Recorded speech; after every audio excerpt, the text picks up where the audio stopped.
like to introduce to you James Roberts.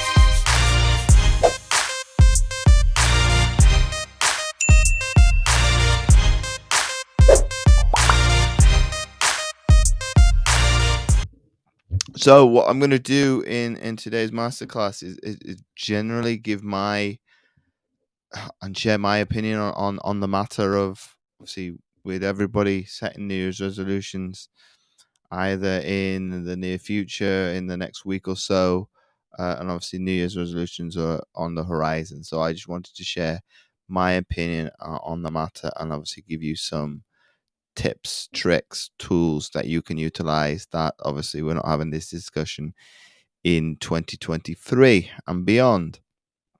So I'm going to ask a quick question. Let's not give you the answer. What do you perceive is the success rate when it comes to people that are creating New Year's resolutions? Obviously, I've dropped the ball a little bit, so you've got the answer.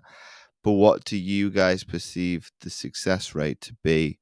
Or if I put it from a negative standpoint, what do you think the number of individuals, when it comes to a percentage, actually fail when it comes to their goals that they set out? So I'd love to hear what you guys think. Don't jump all at once.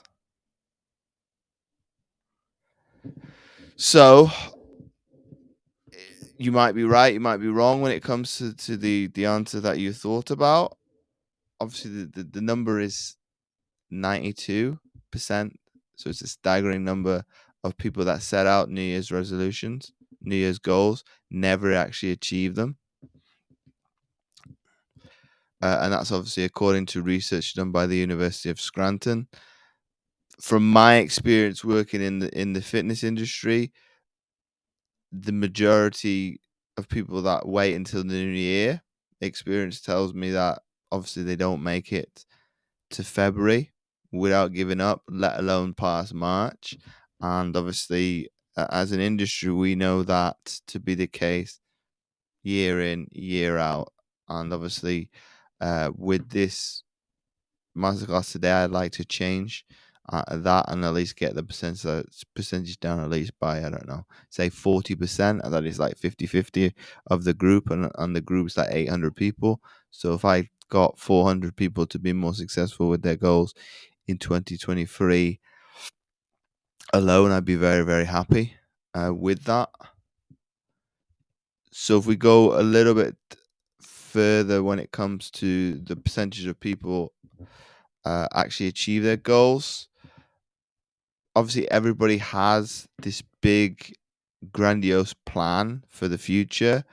Well, the majority of people don't even. Well, obviously, this when I actually researched this even more. This was a little bit more staggering because I was very shocked. The majority of people don't even set goals, and even fewer stick to them. So, according to Reliable Plants, only 20% of people set goals for themselves, which means that 80% of people don't actually set goals at all. So what does that even mean? This means, unfortunately, is that out of those 20 people who do set goals, only 30% of those individuals only succeed. That means that only a third of those people who set goals actually achieve them, and of all those people, that makes only 6% out of 100%. So setting goals is definitely a good idea if you want to make your life better, though people who have goals are 10 times more likely to succeed. And I'll reiterate that again. They're 10 times more likely to succeed. This could be by writing down their goals, because the percentage of goals that are achieved when they're written down is not only a good idea to do that, but obviously, no, not all goals are created equal. Simply telling yourself that you want to become a published author, as an example, doesn't mean much yet. But by writing your goal down is when things start to happen. So you start planning on how you're going to execute that goal. And planning will obviously help reach your goals. However, most people don't do this. Less than 3%, and I'm talking to the Americans now, less than 3% of Americans write down their goals, and less than 1% work on their goals every day by reviewing and, if necessary, rewriting them. And this is according to Brian Tracy. Dr. Gail Matthews conducted a study that clearly showed that people who write down their goals are more likely to achieve them. In fact, you are 42% more likely to reach your goals if you write them down. In Matthew's study, 61% of goals that were written down were achieved. Note that taking extra action, such as sharing your goals with friends, increases this number. It's also worth noting that in 90% of studies, setting specific and challenging goals lead to much better results. This isn't exactly surprising because it's hard to take action on your goals if you don't know what exactly you are asking from yourself. And it's very easy to forget about goals that are set on a whim, or that don't matter much to you.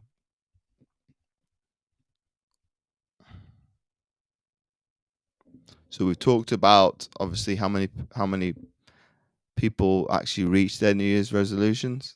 Obviously, 8% is pretty crap, if I'm on all honesty.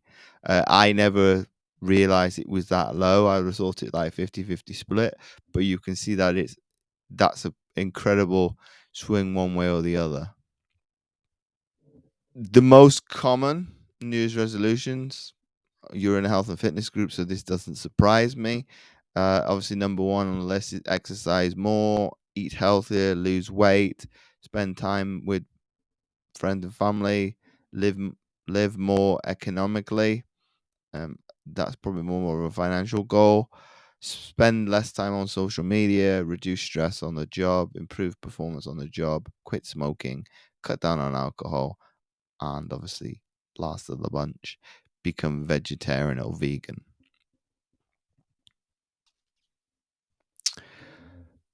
So, what do those who succeed do differently? Or my personal approach to New Year's resolutions. I won't touch upon the second bit as much, because I don't think it's that important unless you want to know that. And if you do, obviously let me in the comments, and I will obviously share what I will be doing, what I obviously have been doing years past and this year especially. If you're going to wait, obviously, until 2023 to address what you're looking to achieve, and more importantly, obviously, why, that's a good place to start.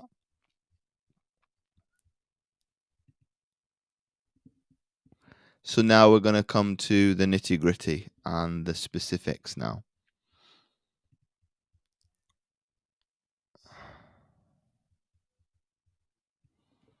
Obviously, from a personal experience, obviously I've done it myself many times, and obviously un, I'm not like unlike you. I'm very much like you. Sorry, that I'm a driven individual, and failing to meet goals can set you back or leave you discouraged and frustrated. So I know that all too well.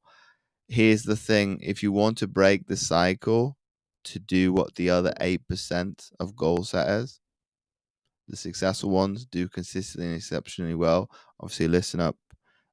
So, research by Edwin Locke and Gary Latham found that when people followed these two principles, setting specific and challenging goals, it led to a higher performance 90% of the time. So, you can see that number one is the more specific and challenging your goals, the higher your motivation to hit them. That explains why, or that explains why easy or vague goals rarely are met.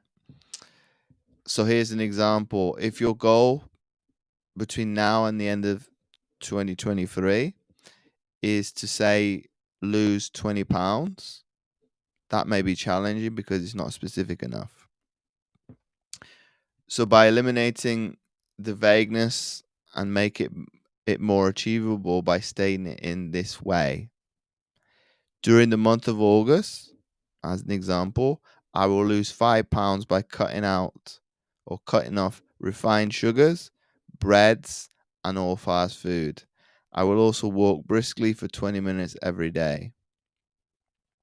Conversely, goals that are too difficult to hit are not met either. While it's important to challenge yourself, nobody completes a goal when he or she is overwhelmed by facing a mountain they can't climb. If you find yourself with such a scenario, break down your BHAG, big, hairy, audacious goal, into small bites you can actually chew. Use the same process of defining specific and challenging marks to hit when mapping out the smaller goals that will lead you to your final destination. Some questions to ask yourself. How challenging is this goal for me? Am I excited about reaching this goal? Is it too easy? If so, can I make it harder without it overwhelming me? Is it too complex? If so, how can I break it into smaller parts so I don't get overwhelmed?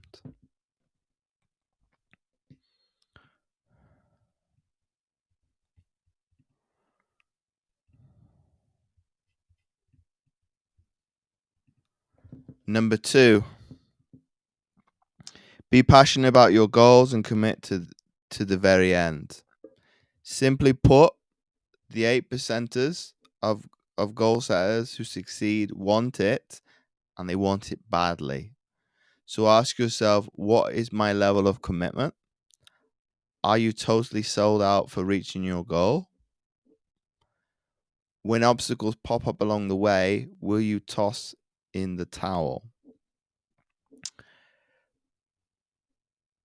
The 8%ers have an internal compass that keeps them locked in until they reach the top of the mountain. It's a belief of do whatever it takes that is intrinsically motivated.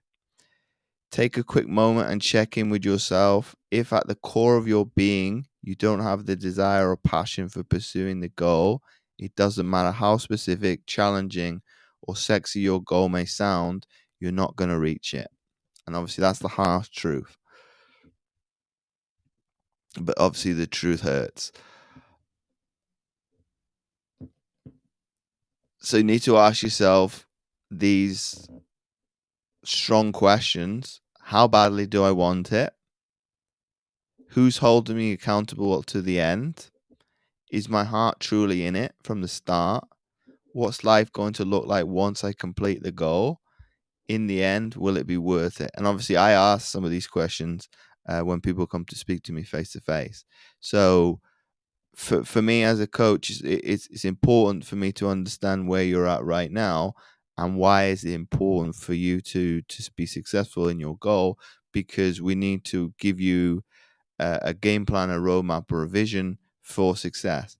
So obviously I need you to be very, very committed, because ultimately it's mine and your times that we can never get back. And obviously, if you are at a certain point that my heart's not truly in it, obviously I don't want to take up your time, especially because ultimately I don't want you to fail. And obviously, I could be more invested into somebody else that obviously wants to be fully committed to their goal from start to finish. And they really, really, really, really, really want it. They want it badly.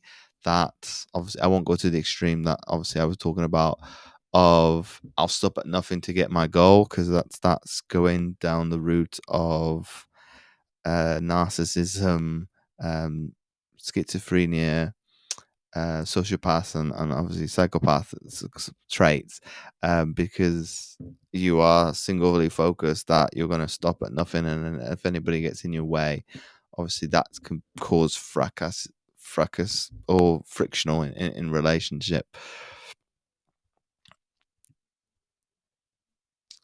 Why, in this case, is obviously a bonus to this.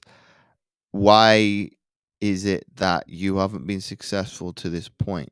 Obviously, number one could be a lack of persistence,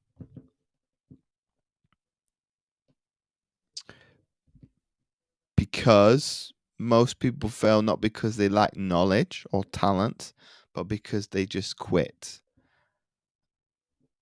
Because obviously, I can give people the information, but what people that come to work with me want is obviously implementation. So they want help with obviously getting that knowledge to be able to implement. Obviously, they get closer to their goal than when they what have got to in the past.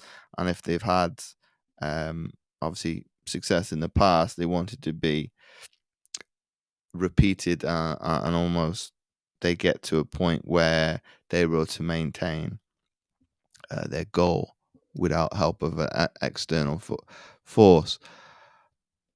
But it's important to remember these two keywords: persistence and resistance. Persist in what must be done and resist what ought not to be done. Obviously, this is not something that you've not heard before. So I'm going to reiterate again. So try new approaches. Persistence is important, but repeating the same actions over and over again, hoping this time you'll succeed, probably won't get you any closer to your objective.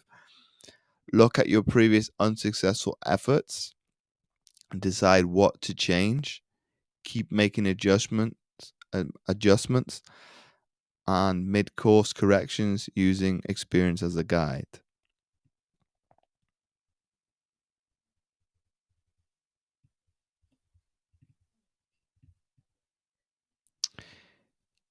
Use a feedback cycle to track your progress. Obviously, we touched upon that just now, but I'm going to go into it a little bit more detail.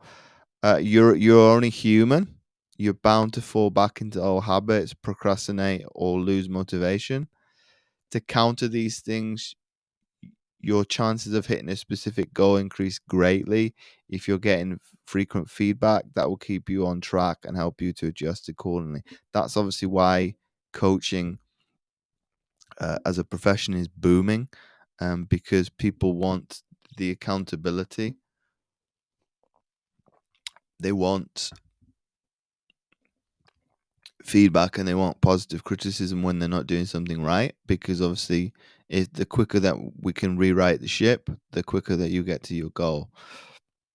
So people are dead serious about meeting their goals benefit tremendously from the feedback and accountability system afforded in a coaching process.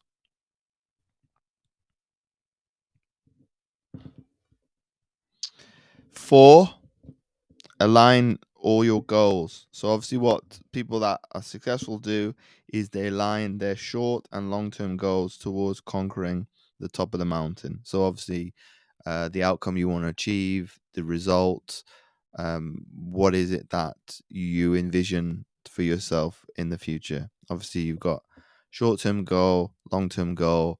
Obviously most people focus on the result, which is obviously a long-term goal, and they don't have a process built into uh, on how they're going to obviously deliver that. So obviously backwards engineering is one way to do it. Building short-term, what I would call little wins that you can obviously, which obviously my clients will.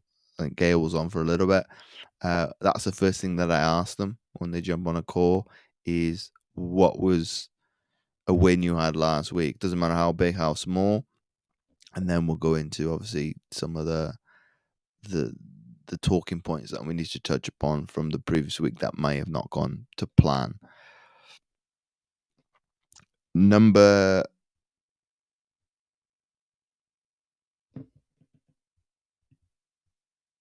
5. Sorry, I lost my train. I lost my where I was at 1 second, so I apologize. 5 is obviously leaning on trusted advisors. So that could be friends, coaches, other people that are going to keep you accountable. Obviously, I did a TikTok video where I said don't rely on friends, family members, especially because they can't hold your feet to the fire. So obviously in this point, I'm going to disagree with it a little bit, but be it somebody that you can lean on that's going to give you positive feedback, so positive criticism where you maybe could do things better. If that isn't your family member, obviously listen to what I said with the TikTok video, because there's going to, as a result, cause friction in those relationships. So that's why you need, in most cases, you need an external person that's wants you to succeed, but there's no relationship bond other than a coaching relationship. So obviously, if I was to work with you, I could give you XYZ of what you're doing right, what you're doing wrong, and obviously there's no emotional attachment to me, because yes, I want you to succeed, but I'm going to tell you the truth. I'm not going to give you sugar coated for you to go into this and kind of go, well, they're only telling me what I want to hear. That's never going to work, because if you are only hearing what the other person perceives and believes you want to hear, obviously you're never going to get any closer to your goal, because they're going to tell you things as, oh, you look good as you are. Whereas if you are, I used the earlier example of 20 pounds overweight, and you need to lose that weight, and you're not happy, ultimately that bit of advice is going to make you feel like a knife in the back, so to speak, because it's not helpful, and it doesn't actually push you to almost be open to different approaches, because that person cares, they're okay with how I'm at, so I need to accept that as well. Whereas if you're not, and you want to lose that weight because of the factors of number 2 of you want to stop at nothing to get that weight off, you need to do that and maybe push back against it as well. Why are you telling me I look good when obviously I don't think or feel the way in the same light? So if we come back to number 5 for a second, seeking expert guidance and advice makes a big impact on achieving your goals. That's why successful people aren't lone rangers. I'm gonna obviously admit to this for 1 second, because at the beginning of my coaching career, I believed I could do it myself, and obviously I got myself into a lot of sticky situations because of it, because I thought I know best, and obviously I didn't when it came to the world of business. There was people that were more had more expertise than myself, and I probably could learn from, and I know better now, 5, 6, 7 years on. And I shared that as a video, I believe last week on my personal profile. So if you haven't gone and seen that, I'd obviously implore you to do that, because I'm obviously being very vulnerable to admit that of some of the frailties that I suffered, but there are learning points for you to implement in your own health and fitness as well from that video. They surround themselves with mentors and advisors who will support them on their journey. So my question to you watching this is, think about 3 or 4 people you can recruit, bring on board, that are further down the line or further down the path from yourself. Make it a monthly habit to share your goals in the context of a mastermind meeting, where you can glean on wisdom, insight, and advice to steer you towards your goals. So that post that's in the group about having a catch-up coffee with me, if you wanted to take that up on board, by all means, if you wanted to do that in the new year, that is there for you to be able to tap into my brain, tap into the resources that I've got, have a conversation. Let me garner an insight of where you're at, and I can give you advice to steer you towards your goal. And obviously, that's no questions asked, and there's no pressure to even sign up if you didn't want to. So I'm going to put that out there. If you wanted to use me as a resource, that is obviously available to you in the new year if you so wish to take that up.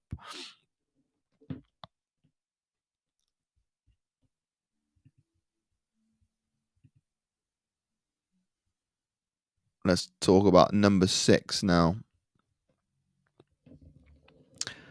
The multitasking. The most successful people are very patient and live by the motto, one step at a time. They also avoid juggling many things. Do you think multitasking is still a good strategy for success?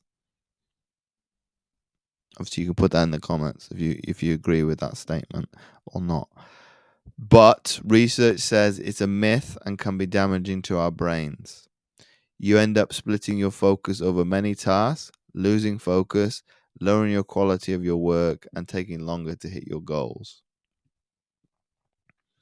On the other hand, the 8%ers are smart enough to work out on several smaller chunks to complete a big goal. So obviously micromanaging, so using short-term goals to achieve that long-term goal or vision that they've got for themselves, but they do it by knocking one down, then moving on to the next. Obviously, this is a stereotype of a male, of utilizing the focus on one task, moving on to the next, and obviously the multitasking is stereotyping. Obviously, women believe that, so obviously you could fall in one camp or the other. And then number 7 is bringing it home. And what I mean by this is, while you may think that these successful 8%ers are born predisposed with these talents, research says otherwise.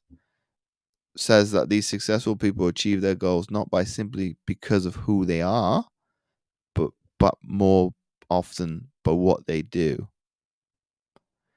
And obviously Aristotle nailed this more than 2,000 years ago when he said, "We are what we repeatedly do." And I'm going to say that again. We are what we repeatedly do.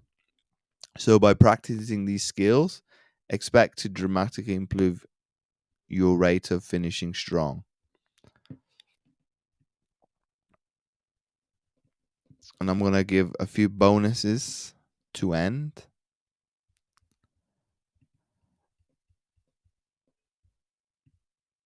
Obviously, we touched upon the aspect of perseverance. Excuse me. But the one that goes hand in hand with that is obviously the lack of conviction. So the commitment aspect that I touched upon early doors. So people who lack conviction take the middle of the road approach. So they accept being average, being mediocre, or having the convenience to, well, if I don't try, I can't fail. Obviously, hand on heart, and I used to think like that 20 odd years ago. That obviously, if you sit down and think of that rationally, that makes no sense to have, well, if I don't try, I can't fail. But if you don't try, you also can't succeed. You see my point? So what happens in the middle of the road? You get run over. People without conviction go along to get along because they lack confidence and courage. They conform in order to be accepted, even when they know that what they are doing is wrong. So ultimately, we are creatures of habit. We want to fit in. We don't want to be the black sheep. We don't want to feel ostracized, have a feeling of rejection. Thus, we take that middle of the road approach, so we don't have to deal with being courageous. But if we were real with ourselves, that's a lack of confidence, self belief, self esteem to a certain extent. If it manifested a little bit longer, that's why I assume a lot of you are in the group. You want to improve your self belief. You want to improve your self esteem. You want to be more confident. You want to feel a lot better than where you're at.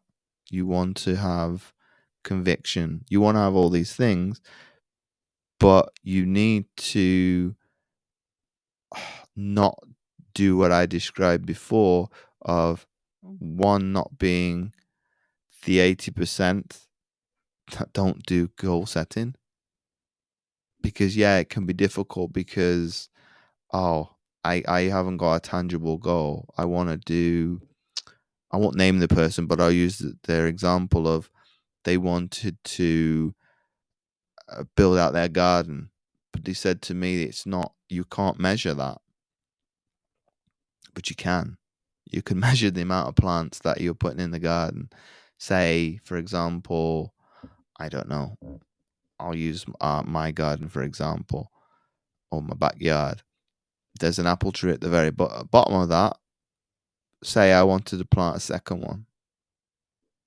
That's now two tangibles. There's two trees in the garden, and as a result, not in the near future, but sometime in the future, there'll be apples on those trees. So as a result, I've got something that's tangible because it's going to give me a long-term goal. Short-term goal is obviously putting the tree in the garden, but that's not necessarily true to talk yourself out of a goal because I can't measure it. But obviously, you dictate how it's measured because it's you. It's your goal. It's your time frame, and it's your outcome. So you can determine or predetermine what all those metrics look like. It's whether or not you have the belief to, can I get from here to here? And obviously, my industry doesn't help you because they do some nasty tactics about making you feel bad. Thus, oh, I'll maybe never be able to get to here because I'm here. So that's why I did that poll, I believe last week, about what is your guys' perception of before and after pictures. If you don't like them, obviously I would change and do it a different way to be. It's not necessary knocking your confidence or your self belief that, hey, I'm here. And I use Claire's because Claire's is the one that came up obviously this week, and it's not a picture, but I'll use it as an example. I can't get to where she's finished because of what she's achieved is unsurmountable, unattainable for me. So, which would give you the ability to talk yourself out of obviously doing a goal because I'm not that person. So, we're going to come back to the point of decide what is important to you. If it's something worth doing, it's worth doing right and doing well. Let your passion show even in mundane tasks. It's okay to collaborate and cooperate for success. It's never okay to compromise on your values. So if you need help to get to your goal, and I'm talking to majority of the men here, it's no, I'm not going to think any less of you as a male because you've come and sought out my expertise. I'm going to probably commend you for it because you've done something that's for the majority, and I might be talking to the ladies as well, that other people feel uncomfortable, that they'd rather sit on the fence and not do anything with it, which is obviously is the same as sitting in the middle of the road. You're not doing anything. You're not no closer to your goal, and also you must be content with your life being where it's at, because to me, obviously, I'm not going to slate anybody, but I obviously can't. That doesn't make no logical sense. That your pain levels must be obviously a lot lower than what you perceive to be the future, as something to be afraid of, to worry about, to be fearful. That you feel comfortable to stay here, as opposed to having the courage to step off the fence, step out of the road, and to kind of go, well, hey Johnny, what have I won? What is behind door number one? And almost having that excitement of, hey, it could be nothing. It could be, um, I'm going to use Wheel of Fortune just a second here. It could be a speedboat.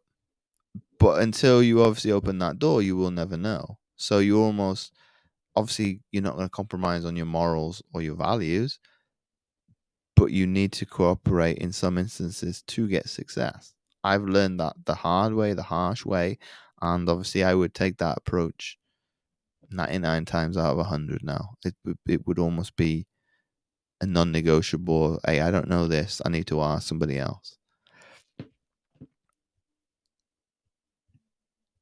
You might be rationalizing where you're at right now. Um, Obviously, winners might analyze, but they never rationalize. Losers rationalize and have a book full of excuses or objections to tell you why they shouldn't succeed. So, obviously, I implore you to change your perspective. Don't think of every unsuccessful attempt as a failure. Few people succeed at everything the first time around, and obviously, if there is, they're in the minority. Most of us attain our goals only through repeated efforts. Do your best to learn everything you can about what happened and why.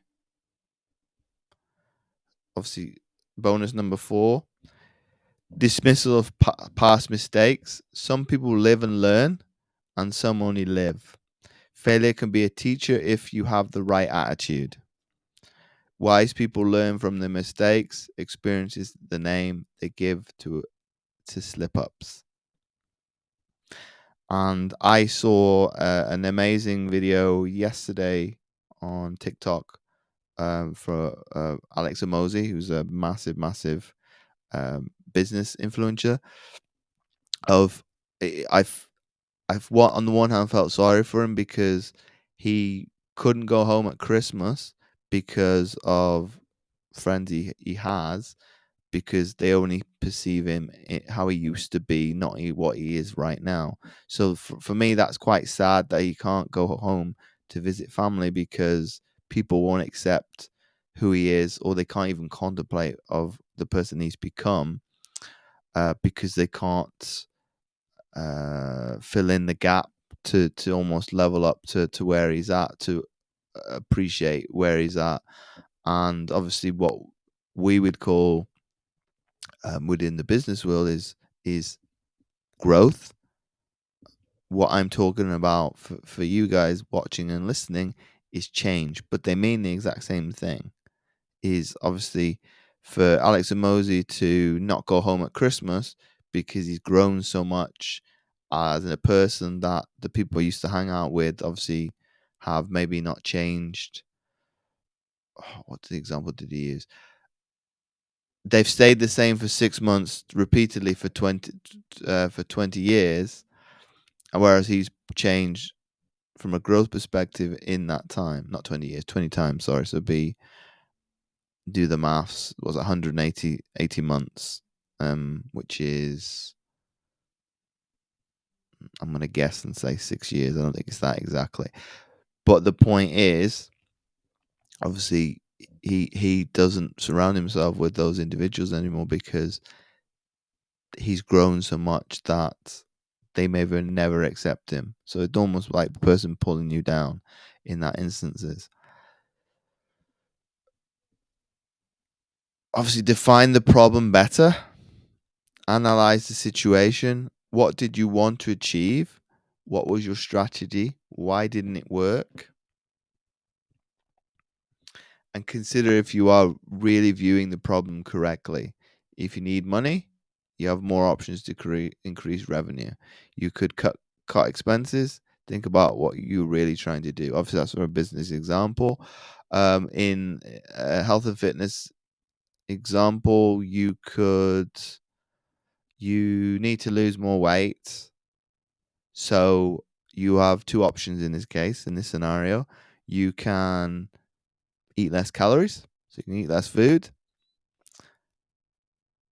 You can exercise more, or obviously the alternative, or not the alternative, the third option is to do a combination of the two by being a little bit more open to what is it I'm trying to achieve with my health and fitness. So be it those that have done the challenges, say in October and November, they were on intermittent fasting. There wasn't very much exercise that I pre-described for them. But by building in, obviously, a process that is going to only give you your short window to eat, and obviously the other 16 hours you're not allowed to eat anything, you are going to lose weight because you're in a calorie deficit. It's just another word in terms of that. So if that was, for example, you needed to do macronutrients to achieve that goal, obviously we would calculate that in one hand. So that's a little bit more complicated than intermittent fasting or portion control. You obviously have portion control as another one. For example, of a health and fitness goal, there are so many resources available to you. Just pick one, and if it's something that you're able to ascertain and to sustain as a lifestyle, that's the one that obviously you implement. If it's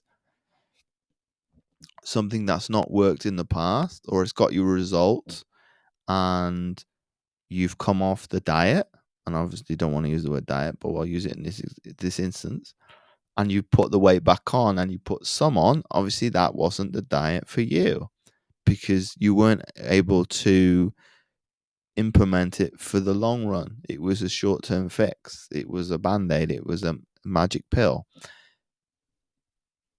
You're not the failure.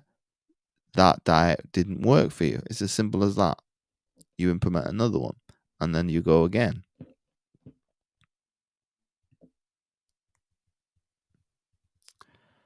Number 5, lack of discipline. And I've talked about discipline quite a lot recently. But it's as simple as that. You could call it commitment. You could call it conviction. You could call it perseverance.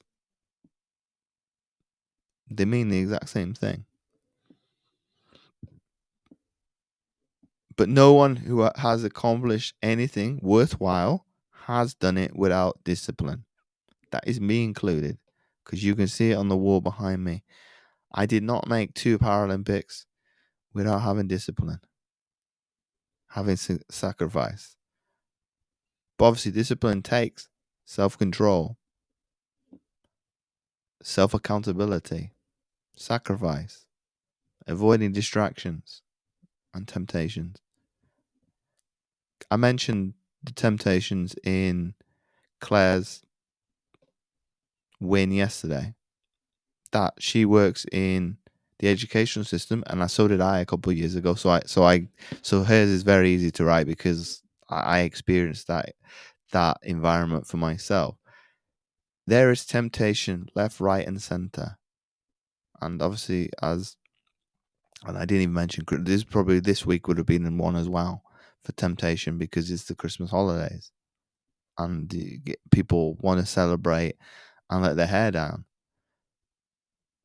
But if you don't have self-control, being able to avoid the temptations and sacrifice the treats in this occasion, you're not going to get closer to your goal. Because I'm not saying now and again you can't do that, but if you haven't got the self-control to say, hey, I'm going to have one cookie, one biscuit, one piece of cake now and again, those are unnecessary calories that are going to mount up and mount up over the long run. And you find yourself in the situation that you find yourself at the end of the year having to do a New Year's resolution of, oh, I need to lose weight at the start of the year.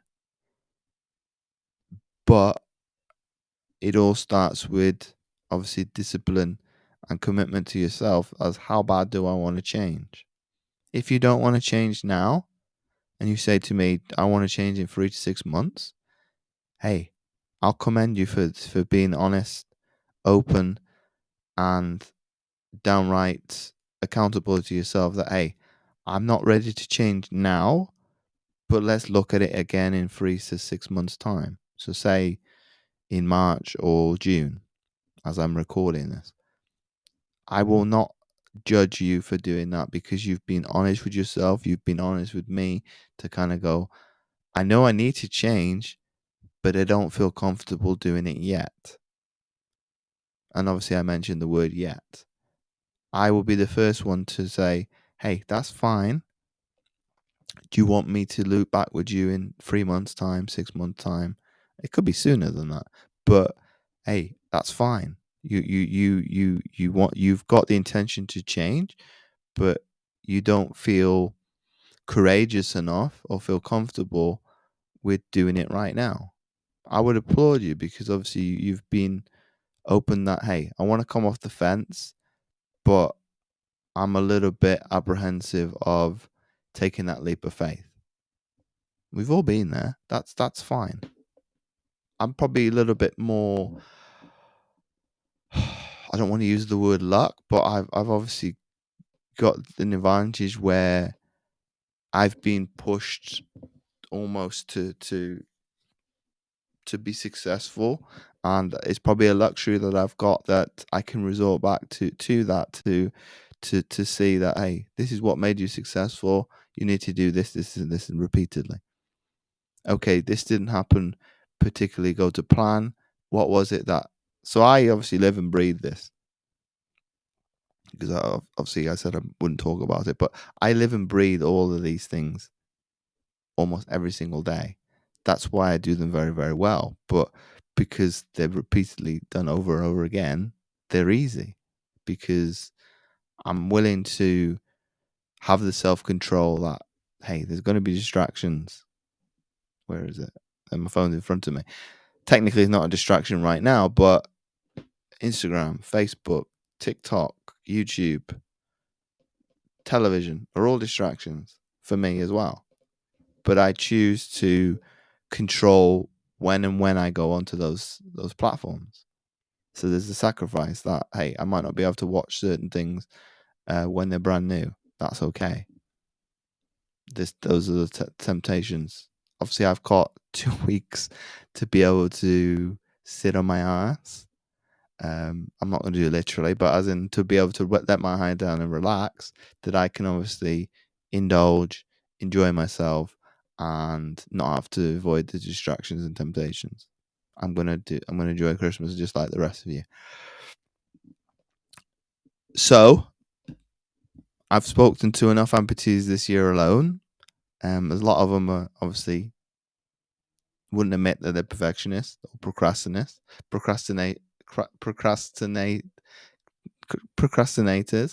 But obviously they know who they are. Obviously I'm included in that. You might have an idealized vision of what success will look like and feel like, which, while motivation may not be realistic, succeeding at one goal won't eliminate all your problems. I'm going to reiterate that again. Succeeding at one goal won't eliminate all your problems.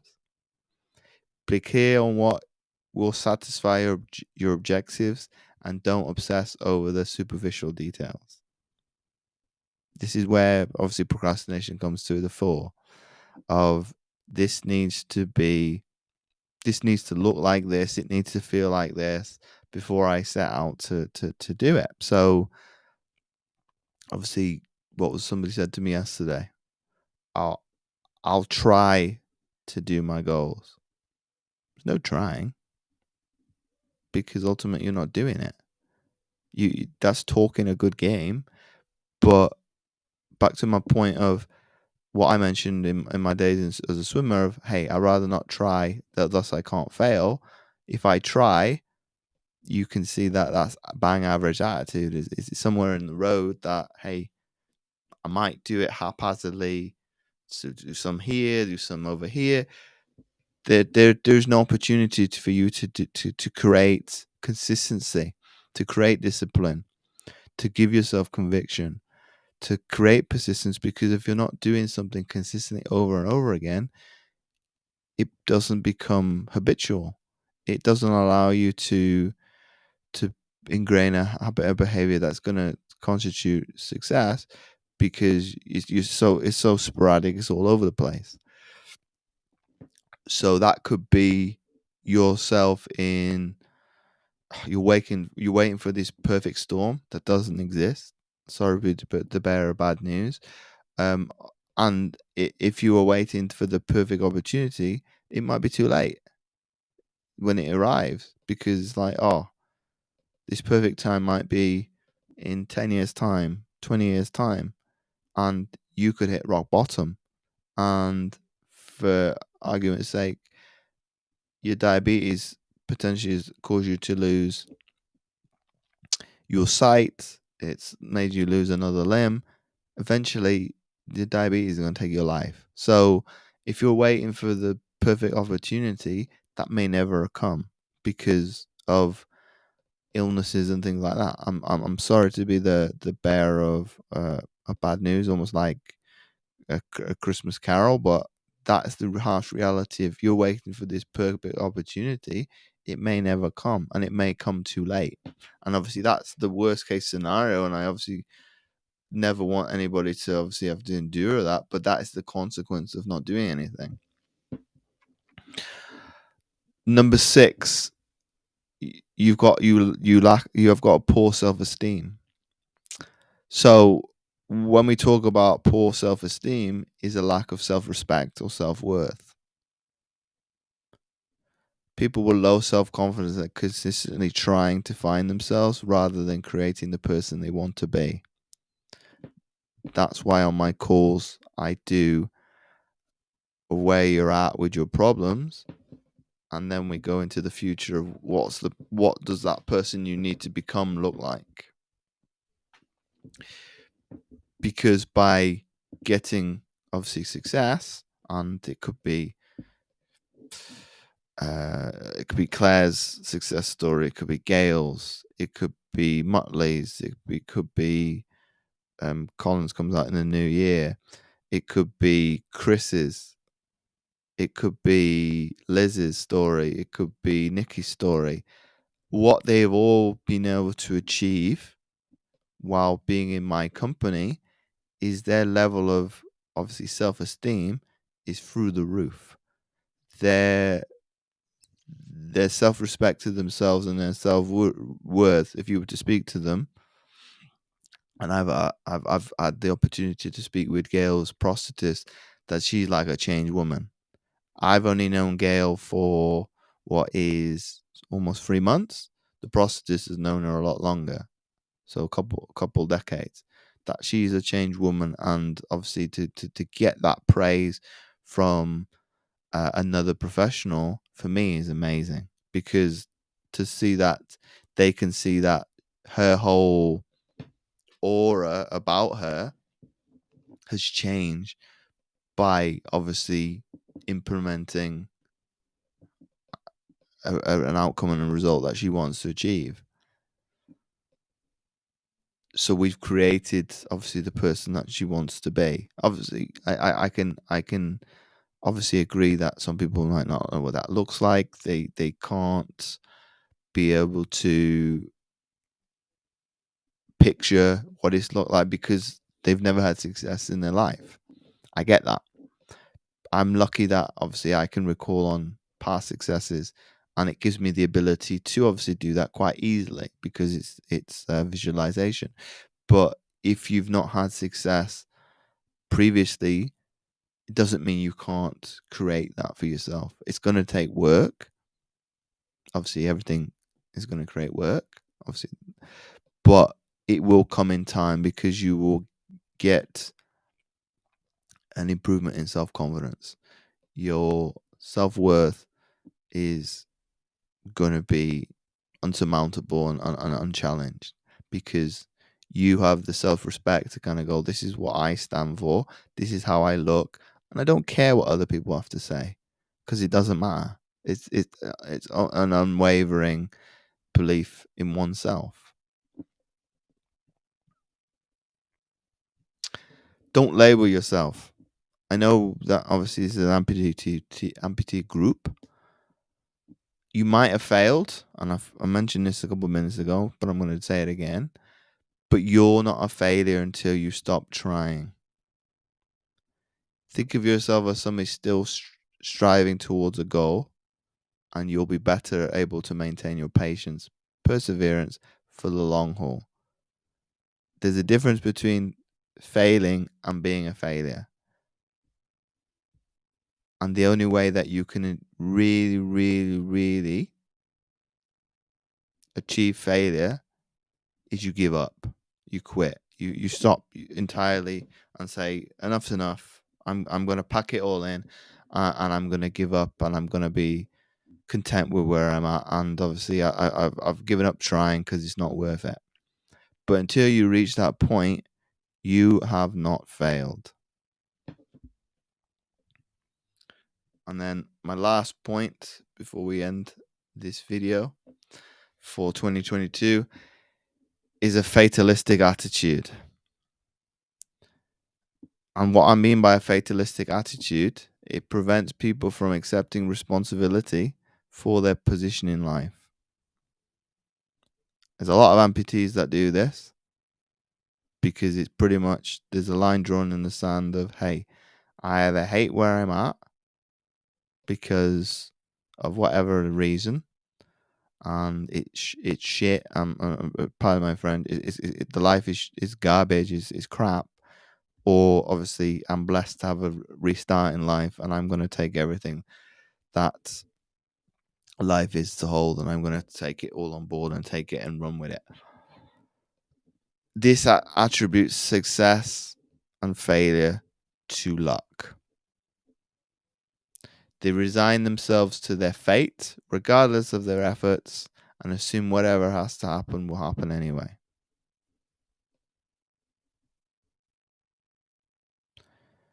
So, look in the mirror every day and say, I am in charge.